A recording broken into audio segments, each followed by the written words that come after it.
बातमीपत्राच्या सुरुवातीला मुंबईकरांसाठी अतिशय महत्त्वाची बातमी, कारण प्रभादेवी पूल आजपासून बंद असेल।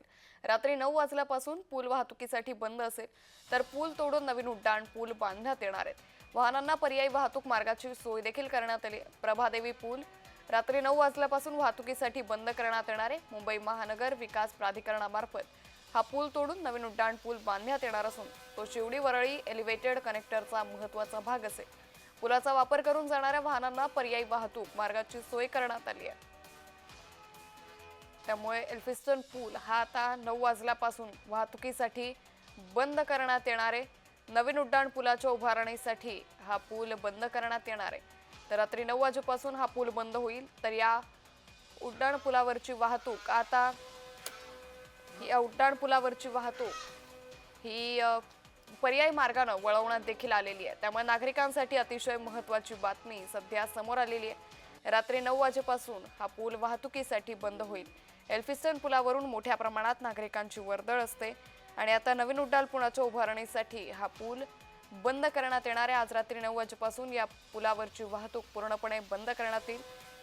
या पुलावरची वाहतूक पर्यायी मार्गाने वळवण्यात देखील आलेली आहे।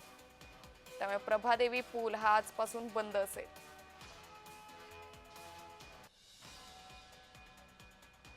या संदर्भात अधिक माहिती घेऊयात आमचे प्रतिनिधी शुभम उमाळे यांच्याकडून। शुभम, प्रभादेवी पूल हा आजपासून बंद असेल, काय अधिक अपडेट?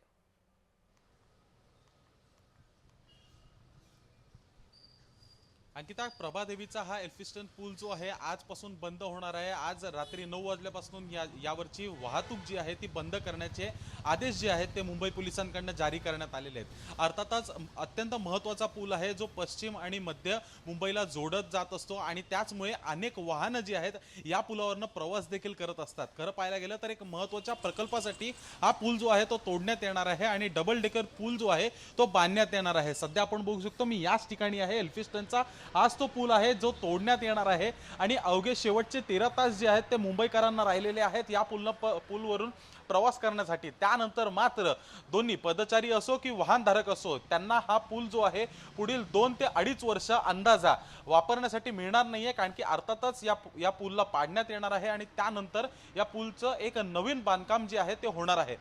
हे बांधकाम जे आहे डबल डेकर ब्रिज असणार आहे आणि या बांधकामासाठी सुमारे 200 कोटीचा खर्च जो आहे तो अपेक्षित आहे। पण खरं पाहायला गेलं तर एक महत्त्वाचा हा प्रकल्प मानला जाणार आहे, कारण की वरळी नावाशेवा जो ब्रिज आहे त्याच्यासाठी जो आहे त्या कामासाठी जो आहे तो हा ब्रिज करण्यात येणार आहे। पण मात्र याच्यात अंकिता एक महत्त्वाची गोष्ट अशी की या ठिकाणी जो आहे बॅनर लावण्यात आलेला आहे आणि त्या बॅनरवर असं लिहिण्यात आलेलं आहे की आधी पुनर्वसन करा मगच एल्फिस्टनचा पूल तोडा। जाहीर निषेध 150 वर्षांपासून राहणाऱ्या स्थानिक रहिवाशांचे म्हणजे अर्थातच 2000 कुटुंबियांचे पहिले पुनर्वसन करा, नाहीतर रस्त्यावर उतरून जाहीर आंदोलन करण्यात येईल असा बॅनर जो आहे इथले एक स्थानिक रहिवासी मुनीफ ठाकूर यांच्याकडनं लावण्यात आलेला आहे। खरं पाहायला गेलं तर आज रात्री 9 वाजल्यापासून हा पूल जो आहे बंद करण्यात येत आहे, पण स्थानिक रहिवाशांना कुठेतरी विश्वासात घेतलेलं नाही आहे का असा प्रश्न जो आहे तो आता निर्माण होत आहे। आजूबाजूला बघायला गेलं तर मोठी रहदारी आहे या ठिकाणी। रस्त्याच्या दोन्ही साईडला जे आहे चाळ आपल्याला दिसत आहे। नागरिक या ठिकाणी वस्ती करत असतात आणि सोबतच आपण ज्या वेळेस आता इथे माध्यम पोहोचलेले आहेत त्यावेळेस ते त्यांच्या चाळीतनं जे आहे बाल्कनीत येऊन पाहत आहेत की कशा पद्धतीने हा पूल बंद करण्यात येणार आहे आणि याच्या बातमीसाठी आपण या ठिकाणी आलेलो आहोत।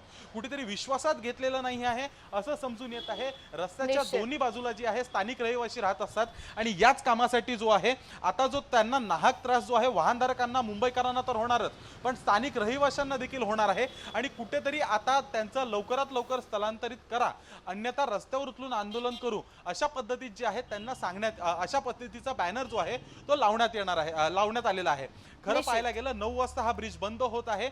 शेवटचे 13 तास आहेत मुंबईकरांना प्रवास करण्यासाठी। अंकिता, त्यामुळे एकंदरीतच आता या पुलाच्या दरम्यान आता जो काही निषेधचा बोर्ड लावण्यात आला या संदर्भात ज्यावेळी पूल बंद होईल त्यावेळी काही आंदोलन करण्यात येतं का हे सर्व पाहणं अतिशय महत्त्वाचं ठरेल। धन्यवाद शुभम, आपण दिलेल्या सविस्तर माहितीसाठी।